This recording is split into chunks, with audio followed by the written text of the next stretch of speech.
Buenos días. ¿Cómo están? Bien también. Bueno, el día de hoy viene Mario Delgado, secretario de Educación Pública, para hablarnos del presupuesto en educación, que se incrementó de manera muy importante. Él nos va a platicar para qué proyectos se está incrementando. Y para el cierre de la mañanera, como siempre, todos los viernes, Suave Patria. Bueno, vamos, Mario. ¿Me presento? Muy buenos días a todos, a todas. Con su permiso, Presidenta, pues estamos muy contentos porque uno de los presupuestos que más aumenta junto con bienestar y salud es el de educación, lo cual revela la vocación que tiene nuestra presidenta en favor de la educación en México. Bueno, adelante, por favor. Como ya se dijo aquí, se incrementó en 7.1% en términos nominales, 3.4% en términos reales. Más de 1.1 billones de pesos va a ser el presupuesto en el sector educativo para el 2026, si así lo aprueban los diputados, lo cual reafirma a la educación como uno de los ejes estratégicos de este gobierno, impulsando, por supuesto, la nueva escuela mexicana. Adelante, por favor. ¿Cuáles son? Bueno, esta es la trayectoria de cómo los gobiernos de la transformación han venido aumentando año con año el presupuesto en el sector educativo. Hay un incremento en términos reales de más de 10 puntos del 2018 al 2026. Es un presupuesto histórico para la educación en México. Adelante. ¿Cuáles son los principales programas? El programa Rita Cetina, la beca Rita Cetina, que ya está en secundaria con 5.6 millones de becarios, ahora se va a extender a los estudiantes de educación primaria. Hay un aumento de más de 50,000 millones de pesos para las becas en el 2026, lo cual va a reafirmar al programa de becas como el programa social con el mayor número de beneficiarios, y vamos a llegar a 21.6 millones de becarios. De 13.1 millones que tenemos actualmente, vamos a crecer hasta 21.6 millones de becarios. ¿Cómo se van a incorporar a las becas? Cuarto, quinto y sexto a partir de enero, y primero, segundo y tercero a partir de septiembre. Se van a hacer asambleas para informarle a los padres de familia y se va a hacer el proceso de inscripción igual que se hizo en secundaria. Por cierto, adelante, por favor. Bueno, por cierto, quiero reiterar el aviso para las y los estudiantes que acaban de ingresar a primero de secundaria, que este 15 de septiembre, Presidenta, no solo les va a tocar dar el grito de independencia, sino que también ya se tienen que inscribir en el sitio de becarritacetina.gov.mx para que les llegue ya su beca. Los estudiantes de primero de secundaria que están iniciando el ciclo, por favor, inscríbanse a partir de este lunes en el sitio de becarritacetina.gov.mx. Bueno, y se mantienen los alumnos becados en educación media superior, la beca Benito Juárez, y también los beneficiarios de la beca Jóvenes Escribiendo el Futuro para educación superior.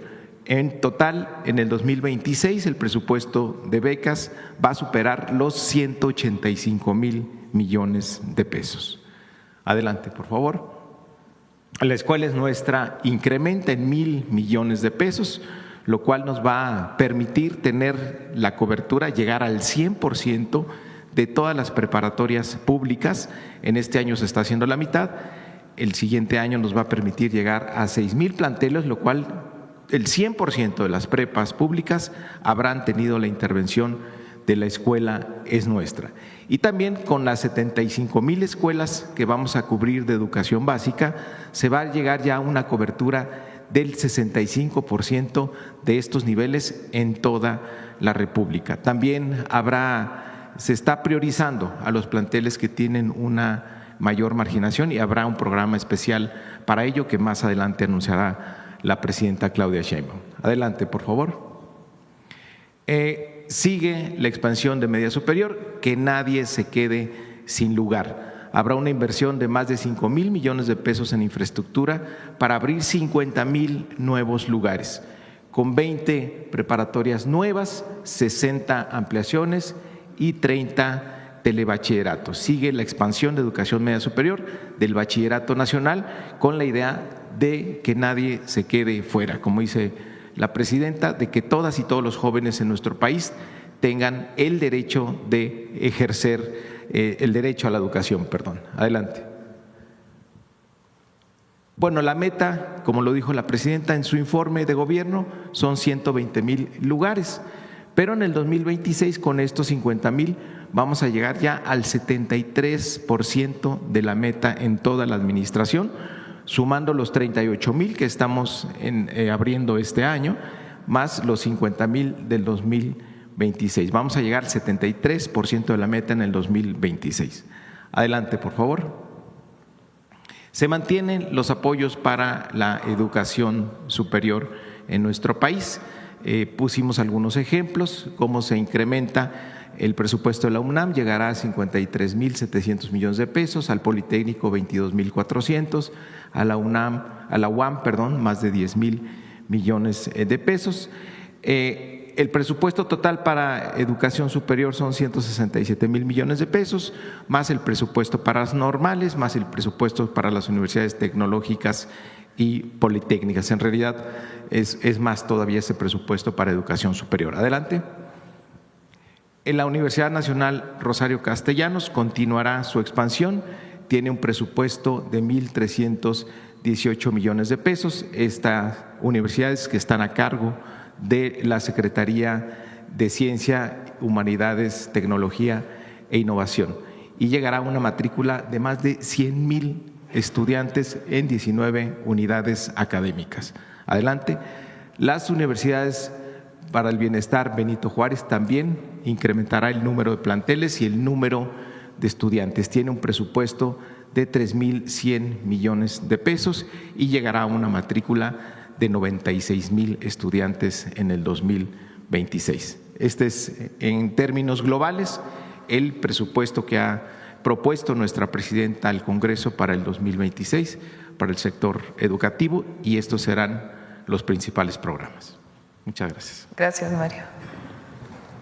Vamos a las preguntas.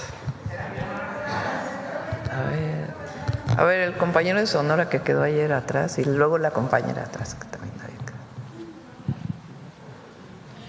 Sí, buenos días, presidenta. Un gusto saludarla. Demián Duarte de Sonora Power. Y bueno, comentarle que seguimos ampliando nuestros horizontes. Ahora estamos también en Arizona, en una estación que se llama La Onda, que cubre Phoenix, Tucson, para nuestros paisanos. Y también en el Bajío, en un medio que se llama LJA. Entonces, seguimos ampliando ahí para la cobertura informativa con mucho gusto. Presidenta, resulta evidente que la visita que acaba de emprender a nuestro estado fue realmente muy importante, en particular por todos los temas que se anunciaron, todos los distintos programas que están en desarrollo. Mañana, casualmente, pues el gobernador Alfonso Durazo va a presentar su cuarto informe de gobierno. En este sentido, quiero preguntarle qué opinión tiene justamente del desempeño que tiene el gobernador Alfonso Durazo, cómo ha visto que se compagina justamente con los proyectos y planes de gobierno que usted misma ha emprendido, y sobre todo, tratar de ubicar el panorama que se viene para nuestro estado, para nuestra región en los próximos 2 años, presidente. Pues ya lo saben, muy buen gobernador. Estamos en Sonora haciendo mucha infraestructura de salud, varios hospitales, educativa, y estamos fortaleciendo el puerto de Guaymas con una inversión pública importante y privada muy importante, que administra Secretaría de Marina, ustedes saben. Después la carretera Guaymas-Chihuahua, que vamos a terminar, es una obra muy importante, son varios miles de millones de pesos en esta carretera y vamos a ir año con año avanzando. Es muy importante porque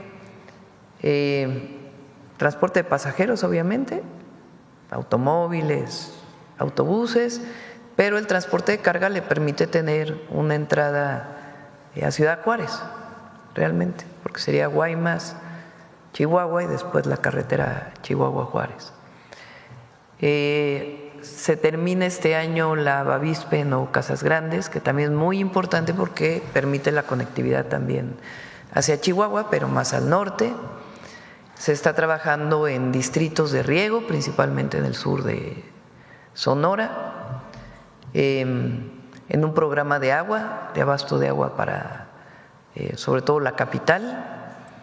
Y ahora anunciamos este proyecto integral junto con los ganaderos y el gobierno del estado para fortalecer la producción de carne en Sonora, no solamente la exportación de cabezas de ganado, sino también la producción pues de una de las mejores carnes del país. Sí, la verdad es que la presencia de usted, Presidenta, por cuarta ocasión, de manera oficial, pues no, como Presidenta de la República, pues fue muy importante para nosotros. Es decir, nos da la certeza de que hay una atención directa por parte de la Presidenta de la República. En el pasado, el expresidente Andrés Manuel López Obrador también tuvo pues esta atención. Usted sabe que Sonora, por la lejanía, pues en el pasado no era considerado de ninguna manera como prioridad de los gobiernos, no había infraestructura, no había hospitales, no había prácticamente nada, ¿no? Nos dejaban a nuestra suerte y en ese sentido pues hay mucho agradecimiento. Usted que estuvo ahí en el Centro de Usos Múltiples, yo estuve en el acto, pues pudo ver las muestras, ¿no?, de cariño que hay de los sonorenses. Había un letrero gigante ahí que decía Claudia, Sonora te ama, y algunas cosas así, manifestaciones que son pues muy propias de nuestro pueblo. Estamos realmente muy comprometidos, muy agradecidos también con todo el trabajo y el empeño que usted ha hecho, así que muchas felicidades por su primer informe y bueno, pues he reiterado que usted está invitada permanentemente a nuestra tierra. Presidenta, relativo a los proyectos de infraestructura, hace un mes le platicaba yo aquí de una situación que tiene que ver con una de las fronteras importantes, el caso de Agua Prieta. Mire, recientemente se arrancó incluso con los trabajos de construcción de la nueva garita, ¿no?, que nos va a conectar de manera muy eficiente con Douglas. Nada más que es paradójico porque, bueno, usted sabe, está la carretera Federal 2 que atraviesa por ahí, pero falta la vinculación. Yo le decía que hubo un litigio ahí con el ejido de Agua Prieta, que ya terminó, o sea, ya hubo una resolución judicial donde se ordena que se le pague al ejido el derecho de vía, pero el detalle es que sigue la obra pues en calidad de obra negra, ¿no? Y entonces en este sentido hay inquietud allá porque es la vinculación de la carretera federal hacia la frontera, que es lo que está pendiente. Entonces en ese sentido pues sería muy importante continuar ese proyecto que bueno pues se quedó ahí a medias, ¿no? Y bueno, Presidenta, hay muchos temas relativos a lo que tiene que ver justamente con su primer informe de gobierno. A mí me generó mucho impacto el dato que usted dio, que creo que es de los más relevantes en términos de que México es hoy por hoy el segundo país con menores niveles de desigualdad en todo el continente americano. Creo que es un dato muy importante que debe ser subrayado y repetirse. Ahora, en este sentido, veo yo con mucho interés lo que usted ha presentado como propuesta de presupuesto, ley de ingresos, presupuesto de egresos, los criterios generales de política económica que hablan de volver a la vía del crecimiento de la economía hasta 2.8%. Decía el secretario de Hacienda, Edgar Amador, que México puede sorprender al mundo en términos de lo que es el potencial que tiene su economía, su crecimiento, todo lo que se viene haciendo y construyendo con el Plan México y toda esta visión, donde incluso pues usted acaba de mencionar el tema de la carne, ¿no?, que nosotros creemos que es la mejor carne del mundo, además la que producimos en Sonora. Ahora, yo le quiero preguntar en este sentido tenemos los resultados, tenemos el plan, tenemos la visión.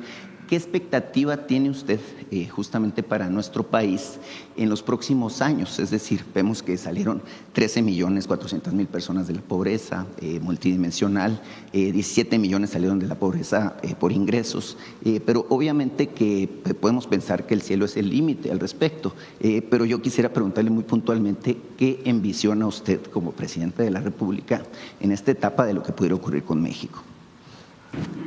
¿Dices en pobreza o en general?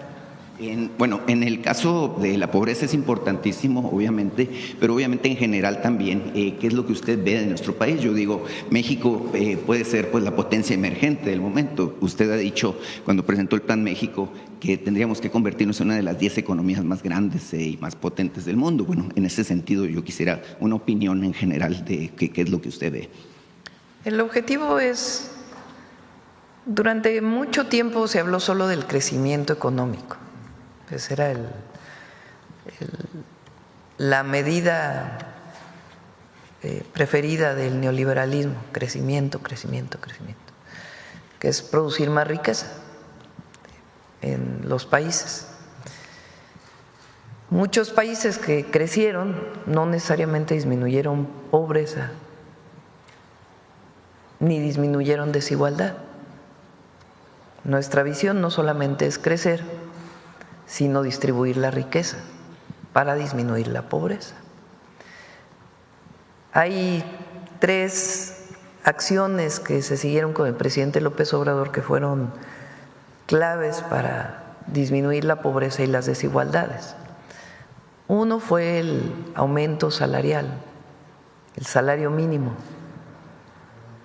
que entre 2018 y 2025, ya con el 12% que aumentamos nosotros, tiene un aumento de 135% en términos reales.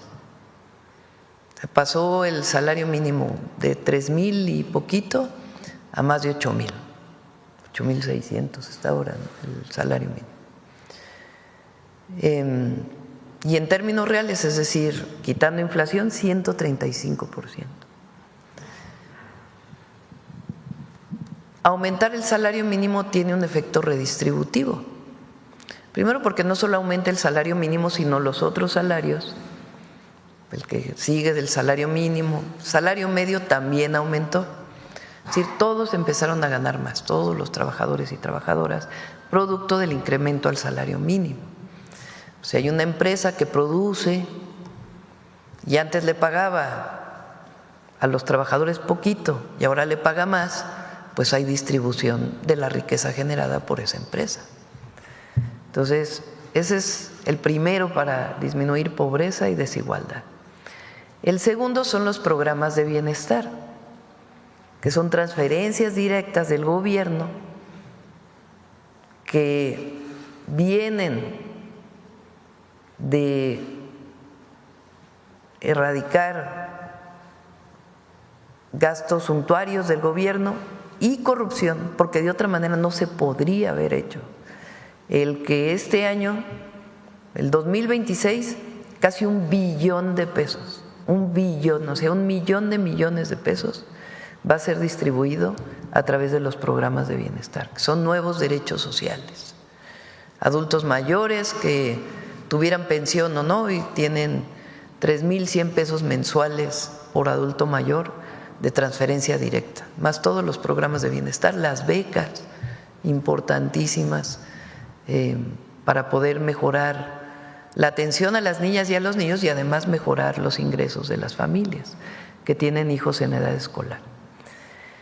Y el tercero tiene que ver con la obra pública que se abandonó durante tantos años. Recursos públicos que vienen del cobro de impuestos y derechos al pueblo de México que regresan en obra pública: Tren Maya, interoceánico, obras de agua, carreteras, caminos artesanales, etcétera, etcétera. Esas 3 acciones, entre otras, que tienen una visión de un proyecto económico distinto, pues colocan hoy a México en una situación completamente distinta a la que tenía en 2018, de ser uno de los países más desiguales del mundo. La peor desigualdad fue en el periodo de Calderón, la peor, a hoy ser medido un índice de desigualdad que se llama el índice de Gini. Somos el segundo país menos desigual en el continente después de Canadá. Entonces, por supuesto que la transformación está en marcha, funciona y mejora la calidad de vida, sobre todo de los que menos tienen. Entonces, esa misma visión con algunas acciones nuevas, es la que nosotros representamos. Programas de bienestar, aumento al salario mínimo, obra pública y además algunas acciones que vamos a ir presentando poco a poco. Proyecto O-Línea y los otros proyectos de desarrollo tecnológico pues tienen también la visión de impulsar el desarrollo. El que tengamos un porcentaje importante del PIB en obra pública potencia la inversión privada y todo el Plan México, que tiene que ver con que los privados inviertan más en México a través de ciertos incentivos para poder generar empleos mejor pagados en el país y mayor capacidad industrial en México que se fue perdiendo. Claro, evidentemente todo esto configura todo un plan de desarrollo, crecimiento, que tiene que ver justamente con mejorar la calidad de vida, con impulsar el desarrollo de regiones que antes no estaban, que por cierto, pues nosotros hemos sido beneficiados en Sonora ya con 4 proyectos estratégicos, ¿no? O-Línea, Cutzari, lo que tiene que ver con litio, lo que tiene que ver con la carne, que es los 4 creo que son muy importantes. En ese sentido, bueno, pues es reiterado, ¿no? Este sentimiento de mucha empatía, de mucho agradecimiento que tenemos en Sonora. El gobernador lo mencionó en su mensaje, ¿no? Que el 82.7% de los sonorenses, bueno, pues están de acuerdo, ¿no? Con su manera de llevar las cosas, y obviamente que se palpa también, bueno, esta cercanía, ¿no? Entonces, reiterárselo de esa manera. Presidenta, la semana pasada usted habló someramente aquí en la mañanera de la presencia de el gobernador y del alcalde de Cajeme, del gobernador Alfonso Durazo y del alcalde de Cajeme, Javier Lamarque. Dijo que vinieron justamente para participar en la mesa de seguridad, en donde, bueno, se establecieron algunas consideraciones y estrategias relativas a la situación que lamentablemente ha prevalecido en Ciudad Obregón como foco rojo en términos de lo que es la violencia. Yo me quedé con la inquietud de preguntarle, ya se lo pregunté a Javier Lamarque, me dio algunos datos, pero quiero preguntarle a usted qué es lo que se acordó, cuál va a ser la estrategia, cómo se va a hacer para lograr, bueno, pues esto que tiene que ver con pacificar Cajeme y con ello, pues evidentemente el sur de Sonora. Sí. Ha disminuido en los últimos 6 años el número de homicidios en Cajeme, pero en los últimos 2 meses se incrementó un poco. Ayer, por ejemplo, estuvo la gobernadora de Chihuahua y el presidente municipal de Ciudad Juárez en el gabinete de seguridad. Chihuahua también tiene en el último mes, o sea, mes de septiembre, se están incrementando un poco los homicidios. Entonces, cuando vemos eso, llamamos al gobernador, al presidente municipal, no solamente es en Ciudad Juárez, también en Chihuahua ha aumentado, pero en este caso nos concentramos en el norte de Chihuahua, en Ciudad Juárez. Hablamos con ellos, nos dicen qué es lo que están planteando y tomamos acuerdos de mayor coordinación para disminuir el delito y no esperar a que la tendencia pues nos rebase. Lo mismo es en el caso de Sonora y particularmente de Cajeme, que ha ido aumentando en el último mes y medio un poco los homicidios. Entonces, ahí acordamos mayor coordinación en temas de inteligencia e investigación que lleven a detención de presuntos delincuentes vinculados con estos homicidios, pero también el fortalecimiento de la atención a las causas. Ahí está ya trabajando Secretaría de Gobernación con este programa. Es una zona de mucha producción agrícola. Entonces, ahí en San Quintín y en otros, San Quintín en Baja California, en Cajeme lo vamos a empezar a hacer, en Michoacán, en el caso del aguacate, estamos trabajando en el tema de jornaleros agrícolas, porque viene mucha migración. Y no es que la migración esté asociada al aumento del delito, sino que genera condiciones de venta de estupefacientes por la sobreexplotación que a veces existe y el uso de metanfetaminas. Entonces estamos entrando a un programa particularmente en Cajeme que tiene que ver con eso, de disminución de consumo de drogas y al mismo tiempo de atención a la población que viene de otros lugares a Cajeme a trabajar para que pues vivan en mejores condiciones y no haya la sobreexplotación del trabajo. Y eso pues evidentemente también va a ayudar. Sí, evidentemente tiene usted razón, se ha detectado un problema de deterioro del tejido social relativo al consumo y esto ha propiciado que haya venta. Válgame pues al menudeo, lo que le llaman el narcomenudeo, justamente a este sector, a este segmento que son los jornaleros agrícolas. Ahora, hay una intencionalidad de cambiarle un poco justamente la cara al sector productivo de Cajeme, es decir, se ha enfocado por el Valle del Yaqui, lo cual es muy bueno para todo Sonora, evidentemente, y para todo México, porque es el granero de México, cambiarle un poco el perfil y la vocación productiva a esta región.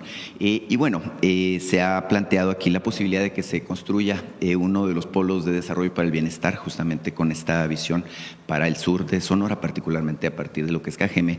Y hay un proyecto que creo que es muy importante, interesante, y creo que usted le va a inquietar. Sí, nos lo ha pedido Javier, y estamos en eso. Que es construir una ciudad universitaria en Cajeme. Hay 19 centros educativos de educación superior ahí en Ciudad Obregón. Obviamente esto le cambiaría en mucho también la perspectiva a Ciudad Obregón, a Cajeme, obviamente a todo el sur de Sonora. Evidentemente, bueno, pues es como una cartita que nosotros tenemos ahí a Santo Claus, ¿verdad? Con la expectativa de que eventualmente pueda cumplirse y lleguemos a esto. Muchas gracias, Presidenta. Gracias. Ahora vamos atrás, la compañera que estaba desde ayer.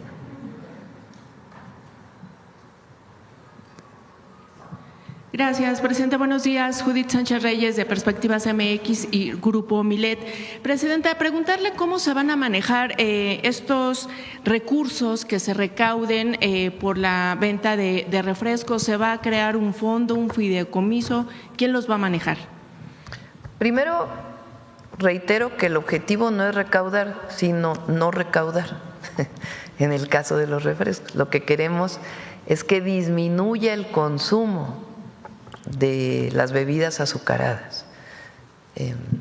Que por cierto, ayer estaba viendo que en la Red X lanzaron ahí una campaña, hicimos un análisis, no lo traemos, pero 90% son bots de esa campaña, pagada no sé por quién, en contra del peso adicional al costo del refresco de 600 litros. Repito, con 2 refrescos menos que se tomen al mes, si es que uno toma diario, con eso pues no afecta el bolsillo y eso es lo que queremos. Ahora, si se llegara a recaudar más, en el presupuesto de egresos de la Federación está establecido que va directamente a un fondo en salud. ¿Para qué se va a utilizar? Para las estrategias que se plantearon el día de ayer para atender el problema de diabetes, hipertensión, que está vinculado al consumo excesivo de bebidas azucaradas, y también lo que tiene que ver con la atención de hemodiálisis, de la enfermedad renal, que es uno de los padecimientos más tristes y dolorosos para la gente y que requiere pues una intervención de muchos recursos económicos para mantener con buena calidad de vida a la gente. Pero este fondo ¿lo va a manejar directamente la Secretaría de Salud o la Secretaría de Hacienda? Secretaría de Salud. Va a Secretaría de Salud y va a ser muy transparente. Eso se va a poder consultar de manera permanente. Sí. Gracias, Presidenta. En su primer informe usted abordó varios temas, diversos rubros, pero no comentó nada acerca de, por ejemplo, ciencia y tecnología, deporte y cultura. En ese sentido, cuáles fueron pues las principales acciones o proyectos, avances que se dieron en esas materias durante este casi primer año de su gestión? Sí lo comenté. A ver si me das el pedacito de cómo aumentaron las becas de posgrado, tanto nacionales como al extranjero. Se incrementó también ahora les digo, a ver, el pedacito del informe, el número de proyectos financiados de ciencia y además están los proyectos estratégicos como Olinia, Cutsari, para el desarrollo de investigación de innovación y tecnología, además de proyectos vinculados con ciencias sociales y humanidades. Son cerca de 6 proyectos estratégicos que se están financiando también de ciencias sociales y humanidades. Por ejemplo, uno de ellos es cómo evitar que se sigan perdiendo el uso de la lengua indígena, lenguas indígenas, de las lenguas de los pueblos originarios, de las 68 lenguas. Es uno de los proyectos estratégicos que nos va a decir pues qué tenemos que hacer a partir del próximo año en esta perspectiva. El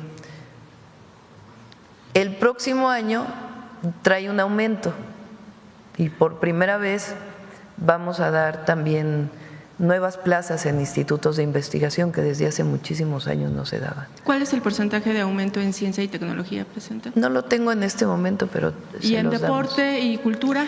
En deporte trae un poco menos de presupuesto, igual que en el caso del INA, es lo que les decía el día de ayer. Se comunicaron, por cierto, ayer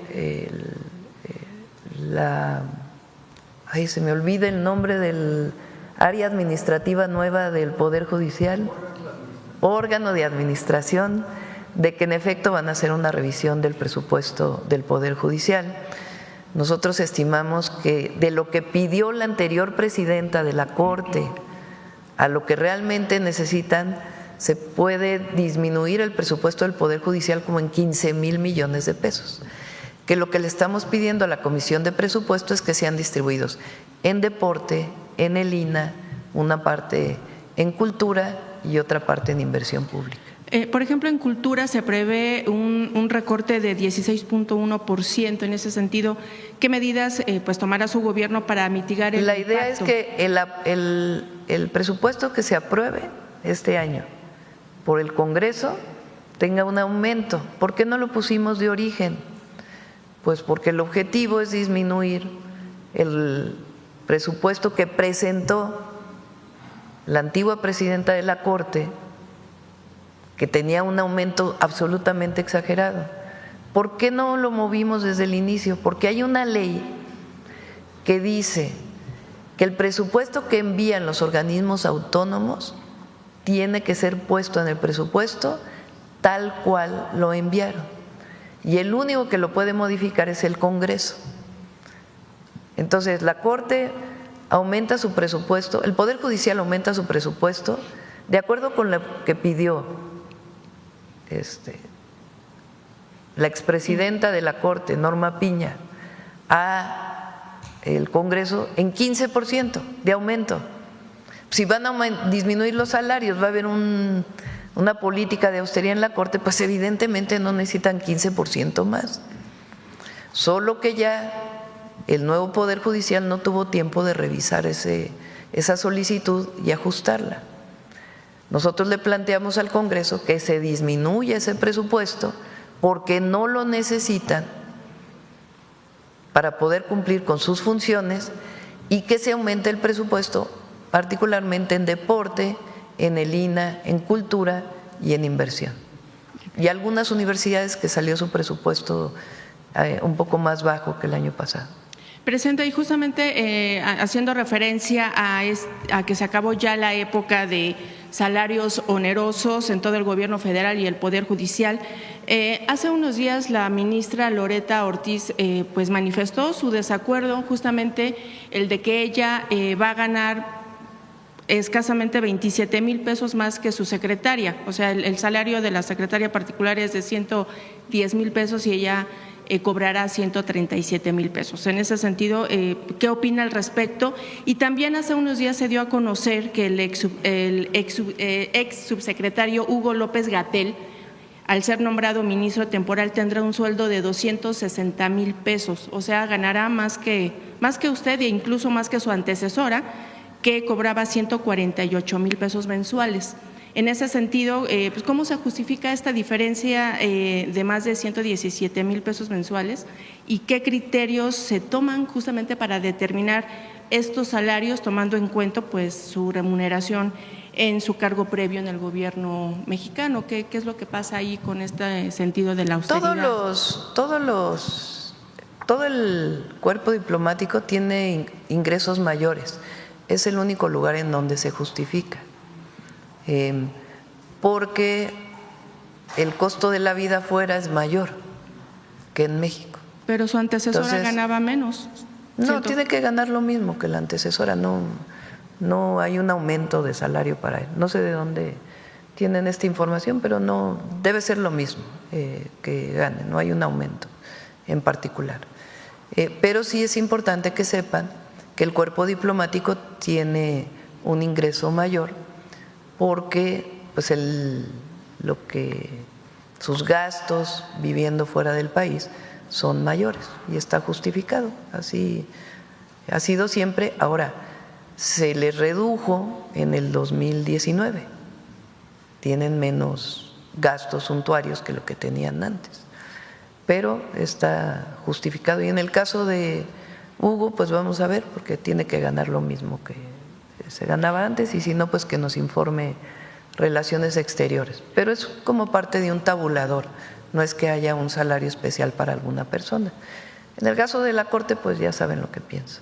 Bien, Presidenta, también en días pasados fue tendencia el hashtag Justicia para los Venados a raíz del inicio del proceso de revocación de la autorización ambiental del proyecto Legacy en Playacar, que encabezó el secretario del Medio Ambiente allá en Quintana Roo, Óscar Révora, tras documentarse la muerte de 3 venados cola blanca por incumplimientos del desarrollador. En este sentido, Presidenta, preguntarle cómo es que el gobierno federal arropa este tipo de decisiones locales justamente para asegurar que haya consecuencias reales cuando se violan las condiciones ambientales, las medidas ambientales en proyectos turísticos, pero sobre todo preventivas, Presidenta, para evitar la muerte pues de este tipo de ejemplares de fauna silvestre. Vamos a pedirle a Medio Ambiente, a Semarnat, que informe. Sí, es muy buen equipo el de Semarnat, muy bueno, la verdad. Alicia y todo su equipo son muy buenos y muy conscientes y con mucha convicción en la protección ambiental. Entonces, no conozco en particular este caso, pero que ellos lo informen. Bien, y finalmente, Presidenta, desde hace unos días también se dio a conocer la historia de Samara Martínez, colega y activista jalisciense que padece diversas enfermedades, una de ellas terminal, y quien ha comenzado pues todo un proceso legal para poder acceder a la eutanasia aquí en México. Ella busca la legislación para crear la llamada Ley Trasciende, que daría a pacientes terminales la posibilidad pues de decidir sobre el final de su vida. ¿Cuál es su opinión al respecto? Lo comenté hace poco que me preguntaron. Es un tema interesante y hay que debatirlo. Hay personas que no están de acuerdo y personas que están de acuerdo. Aquí en la Ciudad de México se optó porque fuera decisión de la persona y que lo pusiera previamente de manera voluntaria, pero es un tema que es importante discutir en el país. ¿Y su opinión? No, prefiero que se debata el tema en este caso, ¿no? Hay personas que piensan que está bien y personas que opinan lo contrario, y que se debata, que se discuta.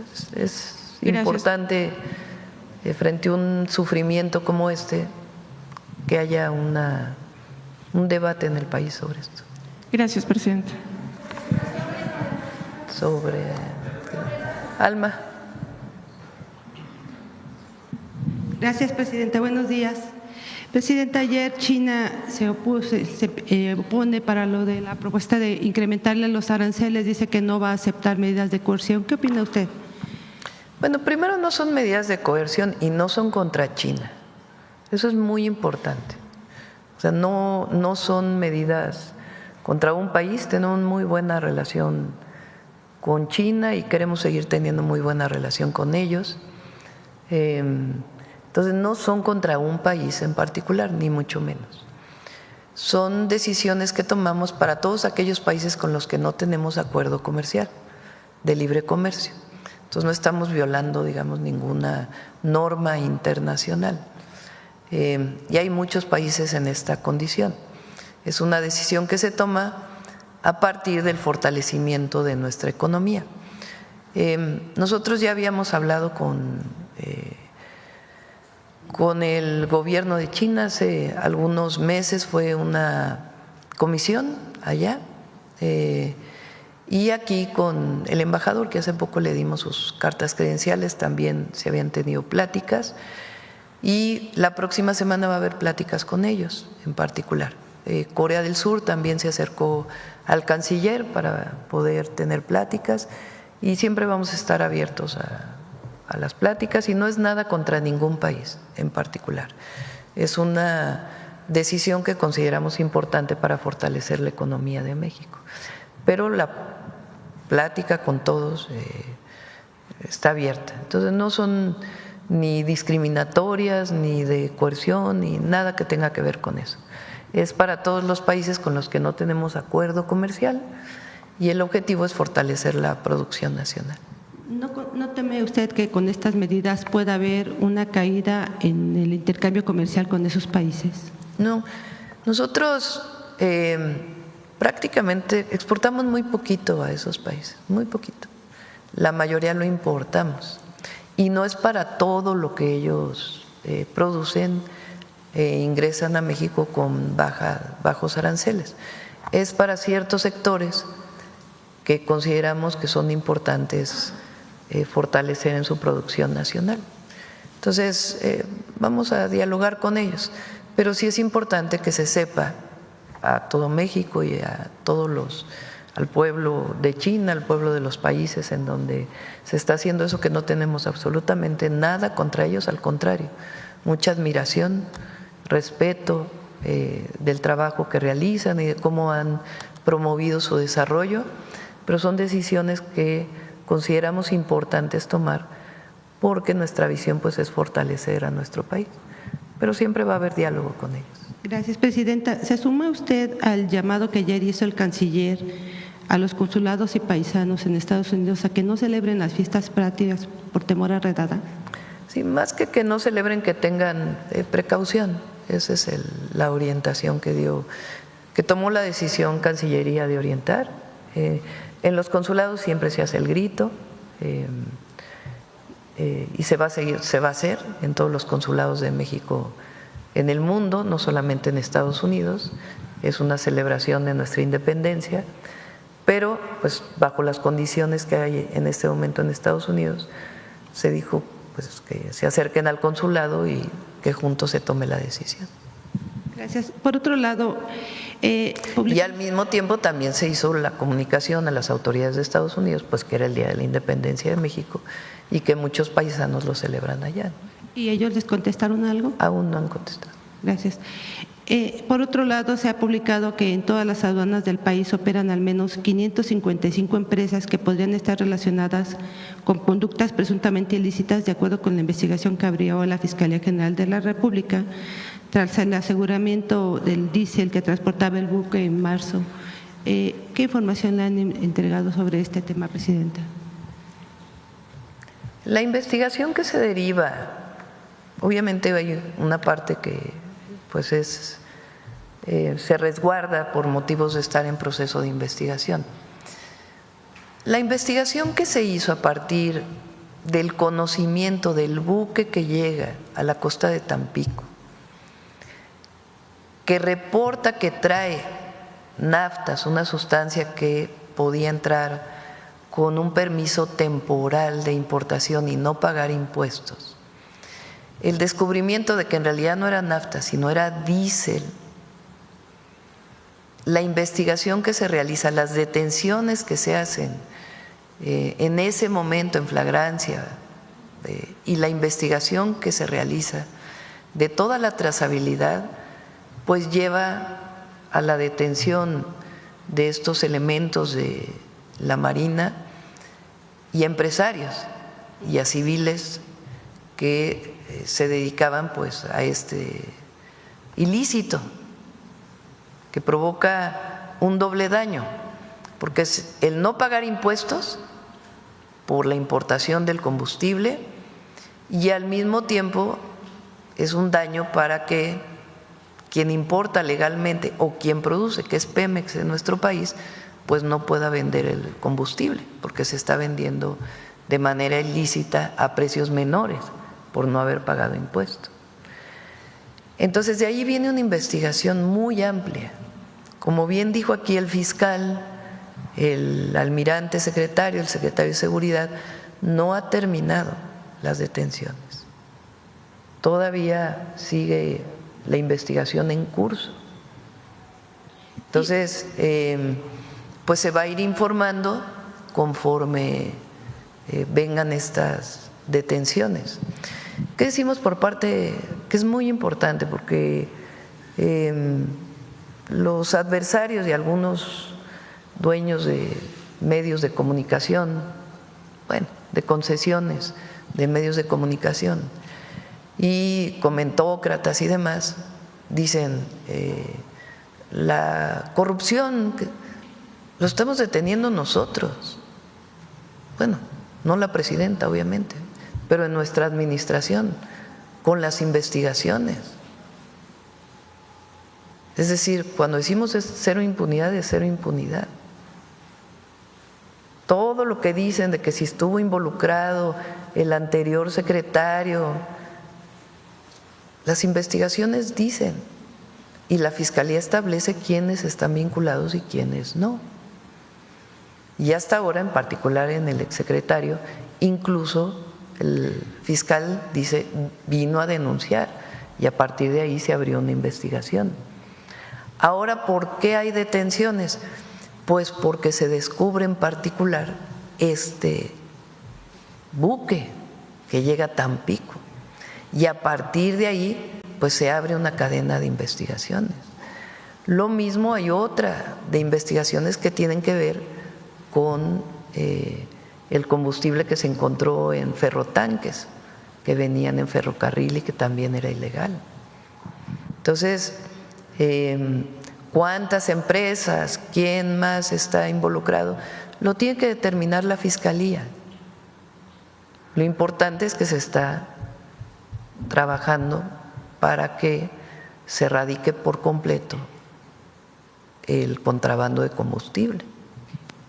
¿Cuál fue el monto? ¿Nos puede decir un estimado de del monto que provocó, del daño que provocó en términos económicos este decomiso? ¿O este contrabando? No lo tengo en este diésel? momento, pero por supuesto se los puede dar la Fiscalía. Ajá. Presidente, por otro lado, la próxima semana también viene el primer ministro canadiense. Sí, viene hasta ahora, está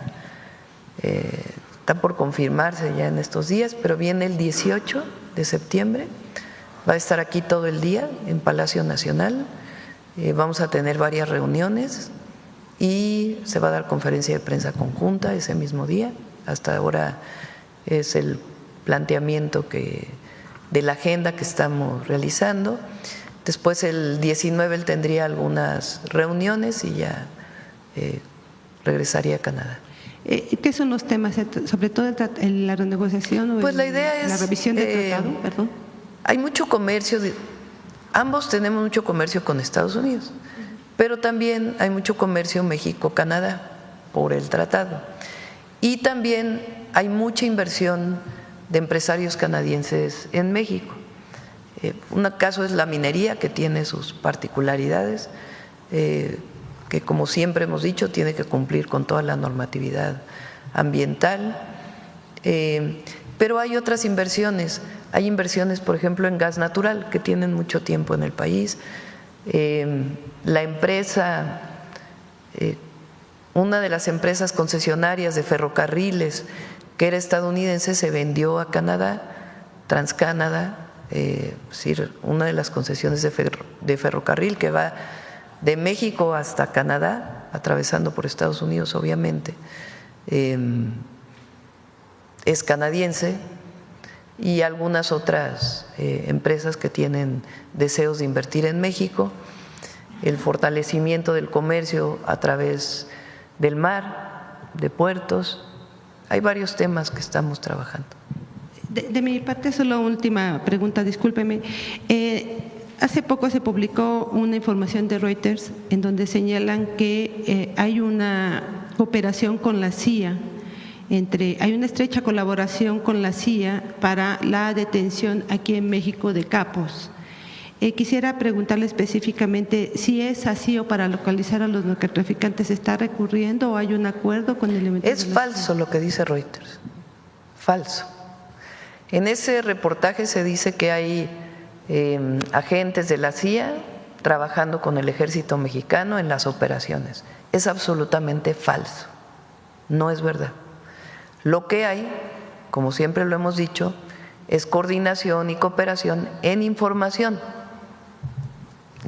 que tiene Estados Unidos de sus agencias, se comparte con las instituciones del Gabinete de Seguridad y una vez que se tiene confirmada esta información, se opera en México por los propios elementos de defensa, de Marina o de la Secretaría de Seguridad y Protección Ciudadana o de la propia Fiscalía. Pero no es verdad que haya elementos de la CIA en operaciones del ejército mexicano. Eso es totalmente falso. ¿Y de esa agencia no le pidieron permiso para que pudieran enviaron solicitud de información, a ver si la próxima semana se las ponemos aquí. Finalmente no se contestó a la información pero sí se les dijo que era falso. O sea, no se contestó por escrito, pero sí se les dijo que lo que estaban presumiendo ahí no tenía fundamento. Gracias. Educación. A ver, ¿quién más va a ver acá?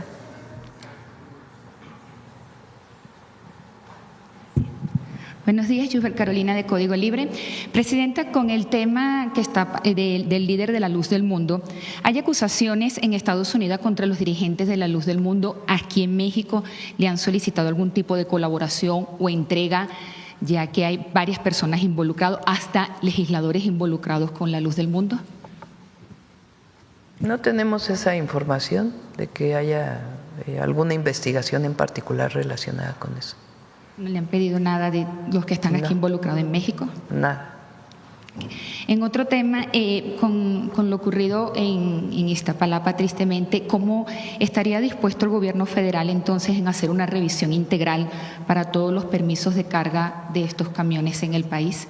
Ya está trabajando Secretaría de Energía con Secretaría de Infraestructura, Comunicaciones y Transportes para fortalecer la regulación, sobre todo el transporte de gas LP, que es muy importante. Aquellos que tienen, son permisos federales y además aquellos que en particular tienen placa federal. Tiene que hacerse la investigación por parte de la Fiscalía de la Ciudad de México, del gobierno, la Fiscalía General de Justicia de la Ciudad de México, para poder deslindar las responsabilidades y qué responsabilidad tuvo la empresa en esta lamentable explosión. Se tienen que hacer los peritajes y tiene que sacar las resoluciones. Paralelamente, sé que la jefa de gobierno anunció que va a poner mayor regulación en el transporte de este combustible y nosotros ya estamos trabajando en ello y la idea es que pueda salir incluso la próxima semana. Presidenta, ¿cómo le fue ayer con la reunión que tuvo con el presidente del Banco Interamericano de Desarrollo? Estamos colaborando con ellos, o más bien hay una colaboración conjunta en varios temas. No tiene que ver con préstamos especiales que el BID esté haciendo al gobierno de México. Hay una relación con el BID, obviamente, pero más que eso, ellos tienen un área de cooperación. Entonces, hemos trabajado con ellos, por ejemplo, en algunos estudios de demanda que se hicieron para el tren de pasajeros. Ellos apoyaron a fondo perdido el estudio. O sea, no es crédito, sino sencillamente una donación que se hace para los estudios. El actual presidente del BID tiene mucha experiencia porque lo implementó él en Brasil desde antes y es algo que el presidente Lula promueve mucho, que también lo tiene la India, que son los pagos electrónicos. Entonces, estamos muy interesados nosotros en propiciar el pago electrónico en nuestro país, que se deje de usar el efectivo, no completamente, obviamente, ¿no? Pero que cualquier tiendita de nuestro país pueda tener acceso a cobrar electrónicamente y que pueda a partir de ese esquema pues tener mayores oportunidades incluso de créditos. Entonces, es algo que ha ayudado mucho a Brasil, mucho a la India y a otros países. Entonces, estamos interesados en que ese instrumento se utilice en México. En México hay uno que hizo el Banco de México hace tiempo, que es el CODI, pero no se usa porque la banca no quiere que se use, la verdad, porque la banca cobra muchas comisiones y el CODI no tiene comisiones y debería de ser promovido pues por la propia banca. Entonces estamos trabajando en ese tema, lo platicamos con ellos, hablamos por ejemplo del tren México-Guatemala, México-Belice-Guatemala, de la ampliación del Tren Maya y del interoceánico hacia Centroamérica. Ellos están dispuestos a hacer estudios de rentabilidad de esos trenes para Belice y para Guatemala. Es algo que platicamos en su momento con el primer ministro de Belice y con el presidente de Guatemala. Entre otros temas, hablamos también del Plan México, de los polos de desarrollo para el bienestar y también pues de temas ambientales que ellos financian. Ok, Presidenta, también ahorita que hablábamos del tema de migración, su postura y todo, estuvo la directora general de la Organización Internacional para la Migración, se reunió con el canciller Ramón de la Fuente. ¿Usted tiene detalles de esa reunión, los temas que se tocaron en migración? Sí, también se reunieron con la secretaria de Gobernación. Le pedimos que pueda darles toda la información. Ok, y por último ya nos vemos aquí en la mañanera el miércoles, ¿verdad? Bueno. Sí. Les vamos a dar libre lunes y martes. Íbamos a hacerlo el lunes, pero los compañeros de CEPROPIE, que nos ayudan mucho con la transmisión en vivo, pues tienen mucho trabajo el 15 y el 16, porque tienen que transmitir el grito y después el 16 prácticamente se quedan sin dormir para poder transmitir, tener todo listo para el grito. Entonces, se vuelve muy complejo que tengamos la mañanera, su transmisión en vivo y luego.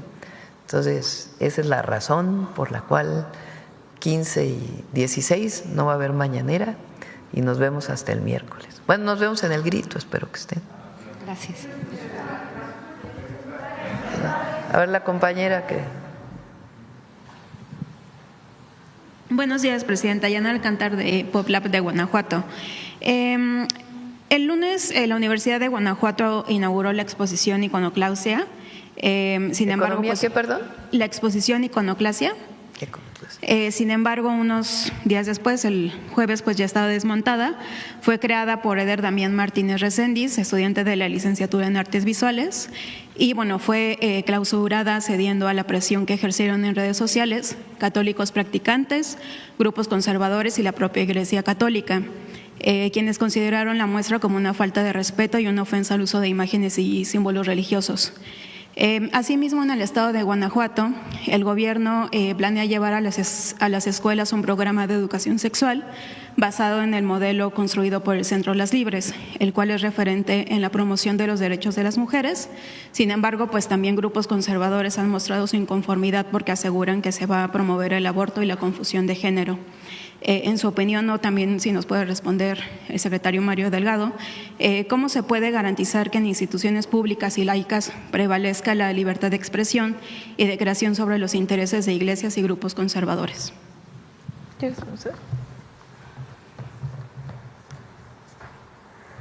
Bueno, en todo el sistema educativo, la Secretaría de Educación Pública es la autoridad, es la quien determina los planes y programas, y el espíritu de la nueva escuela mexicana, uno de los pilares es la autonomía profesional docente, donde se le da la libertad a las y los maestros como profesionales de la educación de decidir cómo llevan a cabo en el aula, en la escuela y en la comunidad las experiencias de aprendizaje.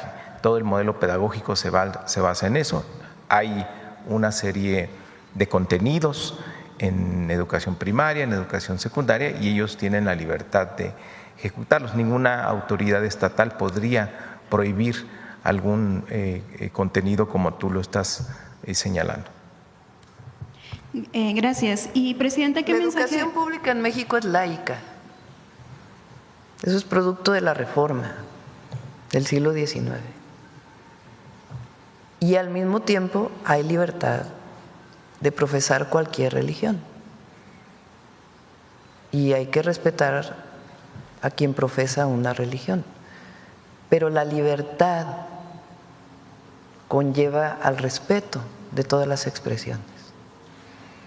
Entonces, cuando se defiende la libertad, pues hay que defender la libertad en la expresión de artistas, respetando también a quien no está de acuerdo. Pero el que no está de acuerdo también debe respetar a quien no está de acuerdo con el que no está de acuerdo. Esa es la libertad en México. La libertad lleva respeto y responsabilidad. Entonces, eso por un lado, y por otro, la educación es laica. La pública es educación laica. Y la educación sexual es muy importante para prevenir que una joven pueda tener embarazo adolescente, que tenga información. La información es fundamental. Y eso es algo no de nuestro gobierno. Tiene pues más de un siglo en nuestro país. Y en particular en la educación sexual también tiene 40 años, 50 años. Entonces es muy importante el respeto a la laicidad, así como el respeto a quien tiene una religión y la profesa. Y en este sentido, Presidenta, ¿qué mensaje le podría enviar a los jóvenes creadores que hoy sienten miedo de expresarse por temor a represalias institucionales o sociales, cuando el arte justamente debería ser un espacio de crítica y reflexión? Porque justo ayer estudiantes de la Universidad de Guanajuato pues se manifestaron sobre esta situación. Sí, debe haber libertad de expresión, siempre. O sea, fíjense, en general los más conservadores son los que defienden la libertad. Pero cuando corresponde a algo que ellos no están de acuerdo, entonces no debe haber libertad. Entonces, si hablamos de la libertad, pues hay que respetar todas las expresiones. Y dándole seguimiento al tema de José Juan, que bueno, habló sobre el tema de José Juan Arias Solís, de 15 años, desaparecido en Valle de Santiago, Guanajuato. Sobre este tema, los padres del menor han denunciado intimidaciones y amenazas por exigir su localización. Y bueno, saber si las autoridades federales pueden garantizar que se adaptarán mecanismos inmediatos para resguardar la vida e integridad de la familia del menor de 15 años. Sí, que se acerquen a hablar con la Secretaría de Gobernación. Le pido a la secretaria, por cierto, ayer se eligió a la titular de la Comisión de Búsqueda después de un largo proceso, y a los consejeros. Muchos de los colectivos de búsqueda estuvieron de acuerdo con este nombramiento. Es una mujer muy calificada y que ha estado en este tema desde hace mucho tiempo. Entonces fue un proceso colectivo, digamos, y pues es una profesional quien queda en este lugar. Entonces, que se acerquen a ella o que se acerquen a la propia Secretaría de Gobernación. Gracias. Y por último, Presidenta, en Popla publicamos a ver si puedes poner el nombre y su currículum. En Popla publicamos una investigación sobre la entrega de recursos desde el gobierno de Guanajuato entre 2018 y 2024 a un organismo privado, la Concamín Bajío. Fueron más de 184 millones de pesos, monto que supera el gasto anual de instituciones como la Procuraduría de Protección a Niños, Niñas y Adolescentes, los Institutos de la Mujer y de la Juventud, la Procuraduría de Derechos Humanos, la Secretaría de la Honestidad o la Comisión del Deporte. Con ese dinero, el dirigente Ismael Plasencia Núñez, amigo personal del exgobernador Diego Sinúe Rodríguez, contrató a sus propias empresas y las de sus colaboradores de la Concamín, realizando un negocio redondo. Hasta ahora el Estado no se ha pronunciado y mucho menos la propia organización empresarial. También han sido particulares quienes han presentado denuncias al respecto ante los órganos de fiscalización estatales. Presidenta, sabemos que es un tema local, pero nos gustaría conocer su opinión al respecto, sobre todo porque hemos estado solicitando el posicionamiento de la Concamín nacional nacional y la respuesta de su dirigente nacional, Alejandro Malagón, es el silencio absoluto. Vemos a los empresarios muy críticos de posturas oficiales, a lo cual tienen derecho, pero absolutamente omisos cuando los abusos y las irregularidades ocurren entre sus propios agremiados. ¿Y esta investigación está en alguna fiscalía o en alguna institución? Pues digamos que de Populap se hizo una denuncia ante la fiscalía, pero bueno, desde parte de Concamín no se ha tenido una respuesta. Pues le pedimos ahí a la secretaria, a lo mejor no tiene atribuciones en este caso, porque es recurso estatal, pero le pedimos a Raquel que pueda revisar el caso. Gracias. Sí, a ver qué ven aquí. Luego vamos para acá. Gracias, presidenta. Buenos días. Bueno, si me permite preguntarle al secretario de Educación Pública, la última vez que nos visitó decía que todavía había unos 12,000 jóvenes que no habían logrado entrar al nivel medio superior por distintos motivos, porque quizá no concluyeron todo el nuevo proceso ahora que ya no hay el examen de Comipems. Se había abierto una nueva convocatoria. Saber de estos 12,000 si ya se lograron colocar después de la segunda convocatoria que hicieron, por favor. Así es, y incluso tuvimos alrededor de 15,000 más que no se habían inscrito y a todos se les ha asignado un lugar. Y quedó la estadística de que el 98% quedó en sus 3 primeras opciones. Entonces se pudo lograr que nadie se quede fuera en la zona metropolitana del Valle de México y pues validando este nuevo proceso de inscripción ya no hay examen, se hace directo a través de la plataforma Mi Derecho, Mi Lugar. Entonces tenemos más estudiantes, o sea, el haber quitado el examen motivó a más estudiantes a inscribirse a educación media superior. Muchas gracias. Presidente, entonces hablamos de que se redujo muchísimo más este rezago como otros años, ¿no? Sí, por cierto, no sé si traes ahora los números, sino para que otro día lo podamos ver. Han salido varias publicaciones en los medios o en las redes de que la deserción escolar es mucho mayor ahora. En realidad es un fenómeno, digamos, poblacional, que como nacen menos niños desde hace ya algún tiempo, porque se ha reducido la tasa poblacional, antes se tenían 5 o 6 hijos, ahora las familias tienen 1 o 2 hijos en promedio. Obviamente hay familias que tienen más y hay familias pues que no tienen hijos, pero se ha reducido mucho la tasa poblacional desde hace ya varios años. Entonces, cuando llegan a la edad de 15 años, pues ya son menos los de 15 de hace 5 años que los de ahora. Entonces hay una reducción en esa pirámide poblacional, hay menos jóvenes porque hace 15 años pues hubo menos nacimientos. Entonces ese fenómeno poblacional lo están tomando como si fuera deserción, pero en realidad pues no es deserción, sino que hay menos población en ese rango de edad. No sé si lo traes ahora, adelante. Sí, efectivamente, como menciona la presidenta, han salido algunos estudios o unas organizaciones que argumentan que que está aumentando la deserción. Pues se tiene que considerar el factor poblacional. Es decir, el grupo de edad entre 6 y 11 años ha venido cayendo, pues por lo menos desde el 2015. Entonces, si tienes menos jóvenes, menos niños, menos niñas, evidentemente eso impacta en la matrícula.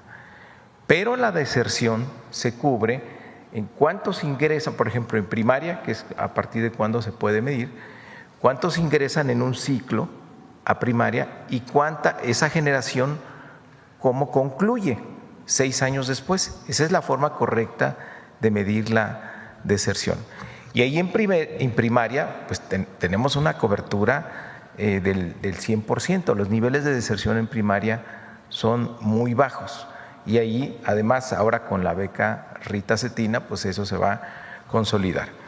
Luego tienes el grupo poblacional entre 12 y 14 años, que sería el equivalente de secundaria.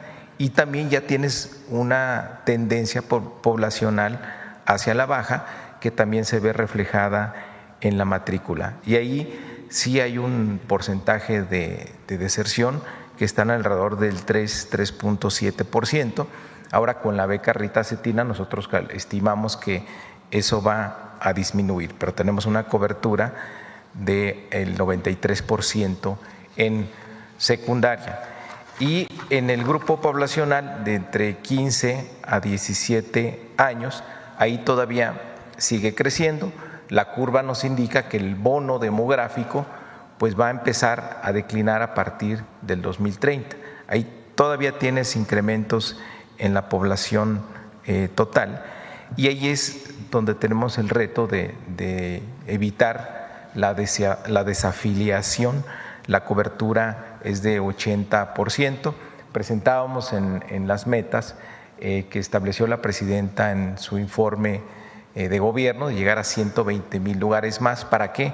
Para que la cobertura se incremente a 85%. Por eso se están abriendo más espacios para ampliar la cobertura, y la reforma a media superior con el bachillerato nacional tiene como objetivo, al establecer el marco curricular común, tiene como objetivo evitar la desafiliación, retener a los jóvenes y que terminen su preparatoria, que es lo más importante. Ya tienen su beca Benito Juárez, se están ampliando los lugares para que nadie se quede sin la posibilidad de ejercer su derecho a la educación, y hay una reforma de la oferta educativa, de cómo se enseña y qué se enseña, para que los jóvenes estén contentos, quieran ir a la escuela, les entusiasme estar en su preparatoria.